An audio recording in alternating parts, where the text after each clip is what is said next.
प्यारे दोस्तों, इस वीडियो में हम लोग देखेंगे पारा शिक्षक आकलन परीक्षा में पर्यावरण अध्ययन से कौन कौन से प्रश्न आए थे।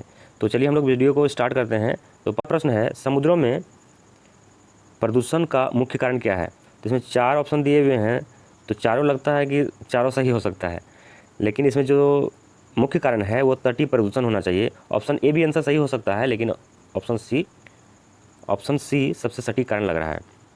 नेक्स्ट क्वेश्चन है, अगला प्रश्न है, एक्वीफर क्या होता है।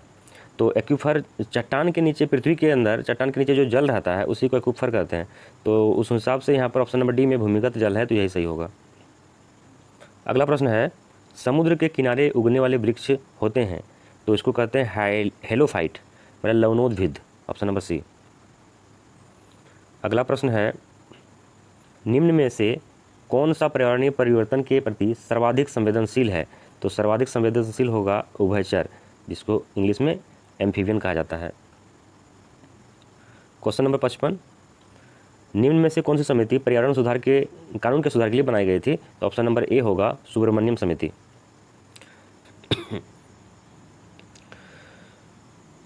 क्वेश्चन नंबर 56, राष्ट्रीय हरित कोर का क्या उद्देश्य है। राष्ट्रीय हरित कोर को हम लोग इको क्लब के नाम से जानते हैं, इको क्लब।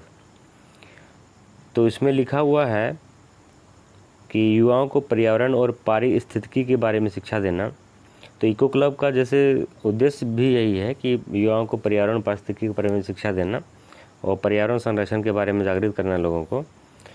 तो यहाँ पर ऑप्शन नंबर डी भी है, इसमें इनमें से सभी कह रहा है, तो ये आंसर हो सकता है। लेकिन जब ऑप्शन नंबर बी पर आते हैं पर्यावरण कानून बनाना, तो कानून बनाना राष्ट्रीय हरित कोर यानी इको क्लब का काम नहीं होना चाहिए। उस हिसाब से ऑप्शन नंबर ए सही होगा और डी भी सही हो सकता है, दोनों में से कोई भी सही हो सकता है। बढ़ते हैं अगले प्रश्न की ओर।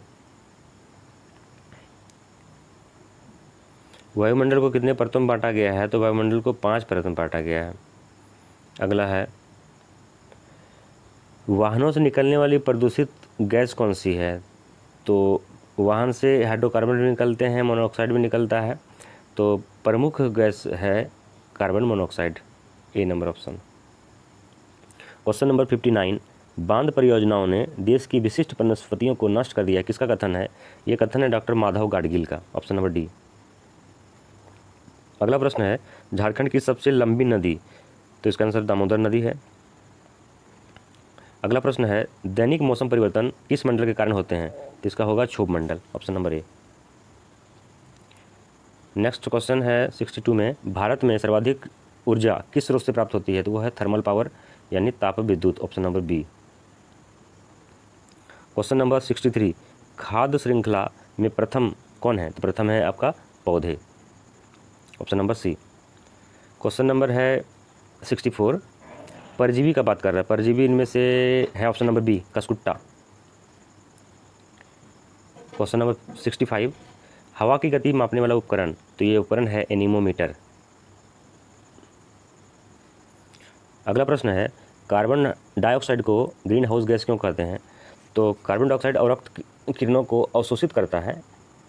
तो ऑप्शन नंबर ए हो जाएगा, ऊष्मा अवशोषित करता है इसलिए। क्वेश्चन नंबर 67, जलीय शैवाल खाद्य श्रृंखला का महत्वपूर्ण भाग है क्योंकि वे क्या होते हैं। तो वे प्रोड्यूसर होते हैं यानी उत्पादक होते हैं। ऑप्शन नंबर बी सही आंसर है।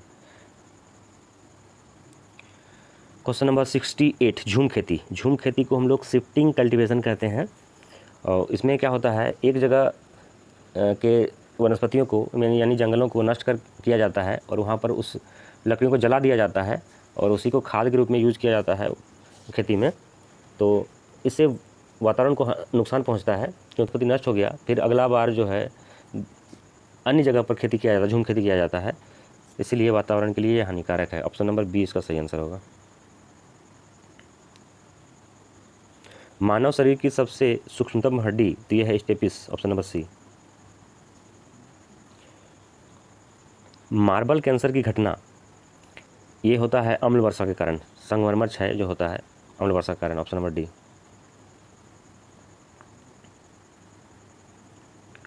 गंगा एक्शन प्लान का शुभारंभ कब हुआ था? तो 1986 में हुआ था, ऑप्शन नंबर ए। निम्न में कौन एक अनुवांशिक रोग है? अनुवांशिक रोग में आएगा हीमोफीलिया, ऑप्शन नंबर ए। हमारे शरीर की रक्षा की पहली पंक्ति कौन है? तो रक्षा की पहली पंक्ति होगी त्वचा, option number D. Question number 74, Kerala का फसल कटाई त्यौहार, ये है आपका Onam, harvest festival of Kerala, Onam. Question number 75, ये लास्ट क्वेश्चन है। लार के साथ मिलकर चबाया हुआ भोजन क्या कहलाता है? वो कहलाता है बोलस, ऑप्शन नंबर बी। धन्यवाद दोस्तों।